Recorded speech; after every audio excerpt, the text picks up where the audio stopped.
Leaked Facebook document shows plans to launch ads in Messenger. Apple issues an iOS patch for the dreaded Error 53. New York City puts Android tablets in old phone booths, and more. It's Thursday, February 18th, and this is Crunch Report, presented by Toyota. We constantly hear that we're in some sort of a tech bubble and it's going to burst eventually.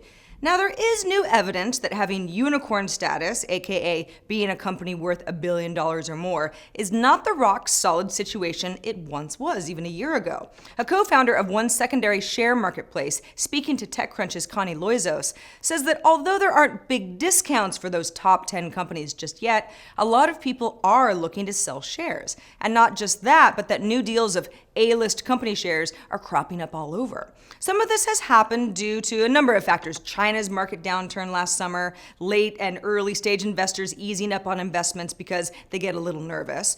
Venture investors like Fidelity and BlackRock have also lowered the valuations of some of the startups in their portfolios.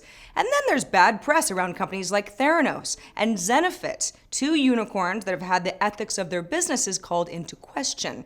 Now, some sellers are company employees themselves. For example, if they get laid off and have to exercise their options within 90 days, they may call a secondary firm to help finding a buyer.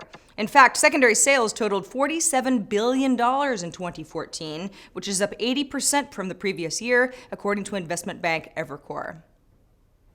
TechCrunch has gotten our paws on a leaked document that Facebook sent some of its biggest advertisers that details its plan to launch ads within Messenger in the second quarter of this year. Specifically, businesses will be able to send ads as messages to people who previously initiated a chat thread with that company. The document recommends that businesses get consumers to start message threads with them now so that they'll be able to send them ads when the feature launches. That's sort of, I don't know, that doesn't sound good to me, but it's not surprising. Messenger has 800 million monthly active users, a lot of users, and has never really monetized any of them directly before. It's probably time. And by only allowing people who have voluntarily chatted with a business to be sent ads, it does keep the spam potential fairly low. Then again, back in 2014, CEO Mark Zuckerberg did say, and I quote, "I don't personally think ads are the right way to monetize messaging." But hey, things change when you're making millions or billions. Earlier this month, The Guardian reported an error showing up as Error 53 for iOS users and was disabling iPhones. What was happening is that unofficial repair shops that were replacing the connector that ran between the Touch ID sensor and an iPhone's home button were bricking phones. Today, Apple issued a patch for iOS 9.2.1 for users that update their iPhones via iTunes only, which will restore phones that were bricked by Error 53 and prevent phones from having this issue in the future if they go through third-party repair shops. By the way, if you update your iPhone over the air via iCloud, you shouldn't be at risk for Error 53 in the first place. But if you update via iTunes and/or your phone is bricked, why don't you plug it in and get the update today, and maybe your problem will be solved, which is a good thing. What the update will not do, though, is re-enable Touch ID, because that's essentially a private key and not accessible by the rest of the iPhone, firmware included. That's a good thing. You can always get your home button replaced by Apple for a little extra cash if you don't want to lose Touch ID. I know I certainly would not. Who uses passwords anymore? New York City's phone booths have dwindled into obscurity over the years, and now the city's plan to make those remaining into free hotspots for local neighborhoods is moving forward. Mayor Bill de Blasio announced the second phase of the city's Link NYC program by unveiling new Android tablets at the city's newly installed hubs that can make phone calls through a service provided by Vonage. And you can plug in your headphones if you want more privacy if you're talking to somebody on the street. Soon, the city will also be rolling out selected apps and features and other services.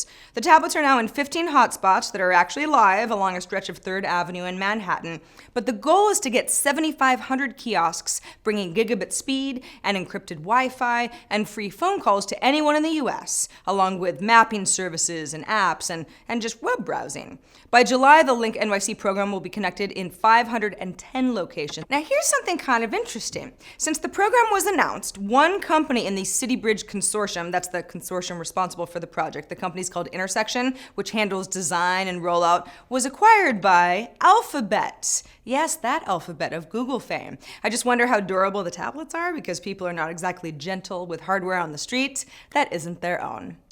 PayPal's mobile app for iOS and Android just got rebuilt pretty much entirely from scratch, offering a more simplified experience for users who want to send their friends money or pay in stores or order food or manage their account settings, just about everything. PayPal says it spent time with its 8,000 customer service representatives to build new features based on what problems people were having the most often and complaining about. For example, it's putting sending and receiving money front and center when the app launches, since PayPal has seen a 100% growth in this area over the past couple of years, and 1 in 4 of its transactions now takes place on mobile. The new app is localized in 26 markets and supports 17 different languages, and includes expanded support for Android fingerprint authentication and separate pending and completed transactions, and support for linking credit cards issued from other countries. NFC support on Android is coming too, and will be announced at Mobile World Congress in Barcelona next week. And that is the report for today. I am Sarah Lane. Wanted to mention that early bird Disrupt tickets for New York are going up in price after Friday. So if you're going to join us in Brooklyn in May, and I hope you are, now is the time to buy your tickets before they become more expensive. All right, that's the end of Crunch Report for now. We air every weekday at 7 p.m. Eastern, 4 p.m. Pacific on TechCrunch.com. You can also find us on iTunes and on YouTube. And we'll see you tomorrow.